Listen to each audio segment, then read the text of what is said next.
Hi everyone, welcome back. Today we are going to talk about how you can take your tube constructed cylinder and do some modifications to it when it's leather hard. Remember, when it's leather hard, you should still be able to wiggle it a little bit, but it should mostly hold its form, right? It's not going to collapse if I push on it. So some simple things that we're going to talk about here. Some of the first ones we did, when it was plastic, we did things like tucks and darts. We did things like forming or shaping with a paddle. Well, I'm going to talk to you about how you can cut the top edge to resemble anything. You can turn and cut it. You can also add slabs, pinch pots, or you can do carving and adding. So all of those we'll just talk about briefly. So I have my piece. I have a bottom attached to it. It's really rough. You can plan out what you want the top to look like. So if I wanted to create kind of a swooping asymmetrical top, I can take some time to draw what I want it to look like, making sure that my lines connect, and I turn it to just double check that it's really what I want. And then you can simply cut it. This could be waves, this could look like mountains, it could be like teeth or like the top of a castle. But once you do draw the line that you want, you can simply cut using your knife tool to cut out whether it's all of the segments or part of the segments.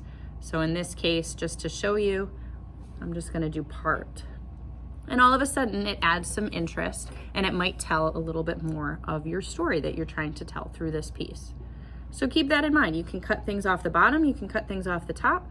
You can also cut windows out of the side. So if it would help me tell my story, I can think of shapes, letters, not colors, but anything that you can cut, I can actually make windows out of. Now, if I did this when it was plastic, it would probably collapse. So it's important to wait until it's leather hard.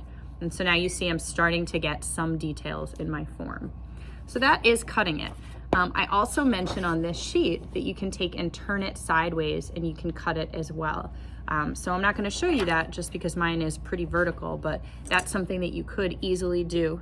If I were to take this form and I wanted it to sit lower, I could draw a line and then I could cut and have it sit flatter on the table. Now, as far as the next pieces go, slab and pinch, that would be just taking pieces that I have created that are slab or pinch pots, and I can cut and attach them. So that's something pretty simple in idea. It just depends what you want to do. So if I wanted this to look like a house, I could cut some big pieces of slab and I could have them come up in a triangular fashion over the top. The last one I'm going to talk about, it's the technique we just used in our wall hangings. So it's relief carving and adding. So I can do things like planning to carve in. So this is kind of resembling a castle. I can use my loop tools or my wooden tools, kind of sketch out what I want if I want it to look like stone. And then I can start going in and actually carving away to create that kind of a look. Right, so you could use these tools to write words, you could use them to draw people, to add texture. But this is just a cool way that you can start to get your piece to resemble something other than just a clay tube. Now, I can also do things like adding things on the surface. So if I wanted an element like a door that stuck out, I could take some slab, add it, and then slip and score behind to attach. If I wanted to look like an open door, I could slip and score it at an angle as well to kind of create that form and maybe cut a hole here. So hopefully this gives you some ideas of what you can do with your slab when it is leather hard. There's so many different things you can do. So have fun with it and see you soon.